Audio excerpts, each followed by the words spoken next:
They say history is written by the winners, but when it comes to spies and spy masters, the failures often tell us more.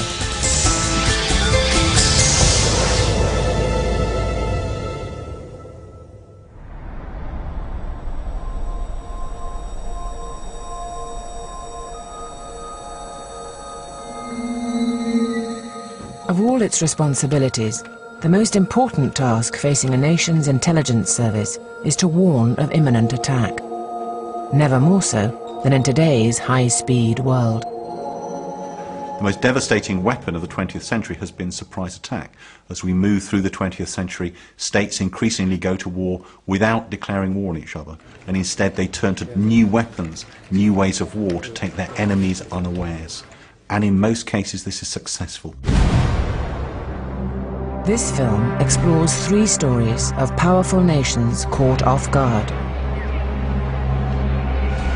Before 9/11, America's leaders failed to take on board the possibility that terrorists might try to crash planes into buildings inside the United States. The notion that something like 9/11 could happen was not an alien thought to a number of people who were deeply involved in watching Al-Qaeda over a period of time.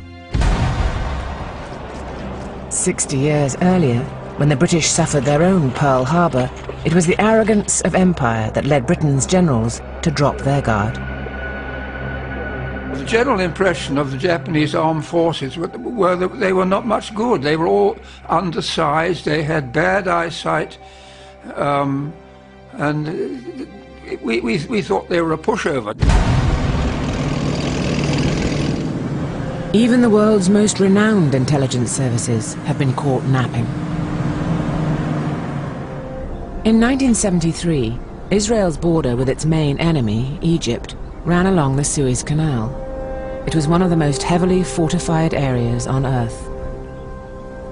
On the 6th of October, many of the Israelis patrolling the canal were reservists doing their annual military service. One of them, Avi Yaffe, a sound technician in civilian life, had his tape recorder with him. At 1:53, my battalion commander came on the radio. He said, "Go out and let me know if you can hear the sound of engines." I went out, and at that very moment the bombing began.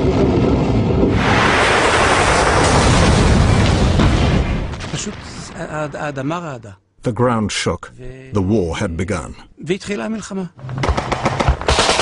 But Israel was not ready for war. This would prove to be the greatest intelligence blunder in its history. In the next days, its very survival would be in the balance.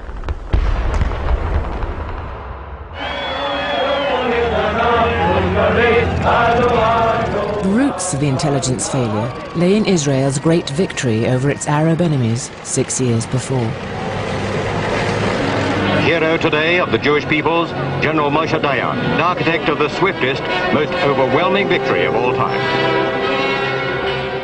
In just 6 days, in 1967, Israel had crushed the armies of Jordan, Syria and Egypt and tripled the size of its territory. From Egypt, it had seized the entire Sinai Desert. Now its territory ran right up to the Suez Canal, little more than 100 miles from the Egyptian capital, Cairo. Our victory was beyond our wildest expectations. Now people felt we could defeat the Arabs no matter what, and with minimum effort. Israel rejoiced at its victory, but in its newfound confidence lay the seeds of catastrophe.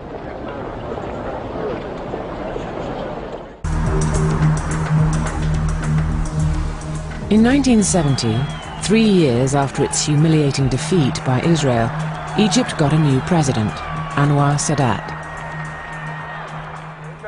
He was forever claiming that his armies would soon take their revenge against Israel. Our intelligence people said that Sadat had no charisma, and they said that he was incapable of deciding anything. He was seen as a bit of a joke.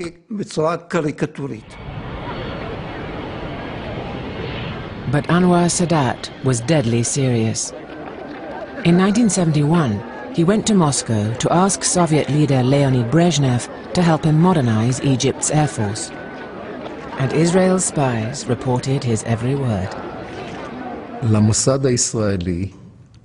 Our foreign intelligence service, Mossad, had a high-ranking Egyptian spying for them. He passed us documents which described in detail Sadat's discussions with Brezhnev. It was reliable information, and it told us that the Egyptians believed that they needed new weapons before they could attack Israel. Sadat wanted the Russians to provide him with an air force to match Israel's.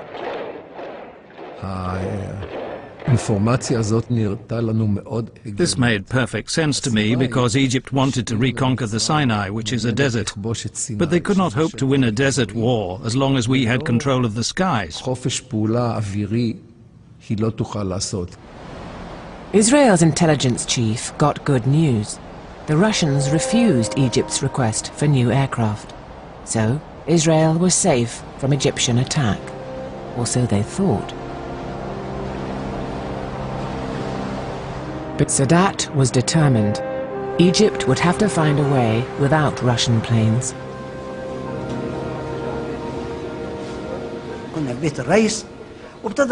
We were at the president's house and he outlined the situation. Then he said, for the very first time, he even said in English, to be or not to be. To be or not to be. We can't delay any longer. We'll go to war with what we have. Egypt's chief of staff was required to come up with a war plan which required no new weapons. Our plan was to go only about 12 kilometers into the Sinai, no further. Everything else followed from that. By advancing only 12 kilometers and stopping, the Egyptians aimed to establish a foothold in the Sinai desert while staying inside the protective cover of their anti-aircraft missiles. We'd make up for the weakness of our air force by deploying SAM missiles. Then we wouldn't need a strong air force. This time, Egypt kept its plan secret from Israel's spies. So from then on, Israel's reading of Egypt's war plan was out of date. The Israeli army only thought in terms of Egypt launching all-out war. Neither the army nor the intelligence service ever considered that Egypt might change its plan. To succeed, the Egyptians needed to move a huge army to the canal without alarming Israel. From their lookout posts, Israeli troops could see every movement on the other side. The Egyptians could not hide their troops, so they set out to hide their intentions. Between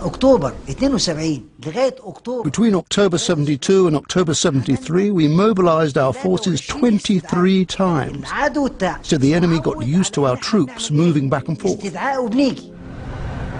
In April 1973, Israel's spies warned that Egypt really was about to attack.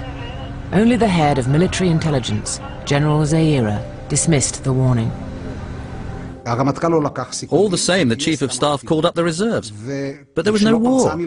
Then people said, why did you do that, when the head of intelligence told you there'd be no war?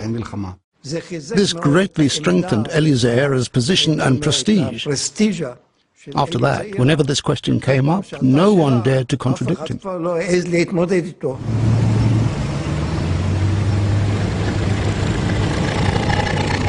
Israel's generals were now convinced by General Zaira's doctrine that Egypt would not attack until it had the necessary air power.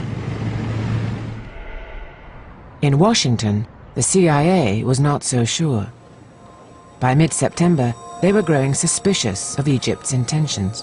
The CIA analyst, and I was one of those analysts, thought it was time to use the liaison channel with Israel, and we got back a response that was kind of severe in terms of, we think you're overreacting, we think this is a very extreme interpretation of the intelligence. And this had a tremendous impact on CIA's Arab analysts, the ones who covered the Middle East, that if the Israelis, if they're not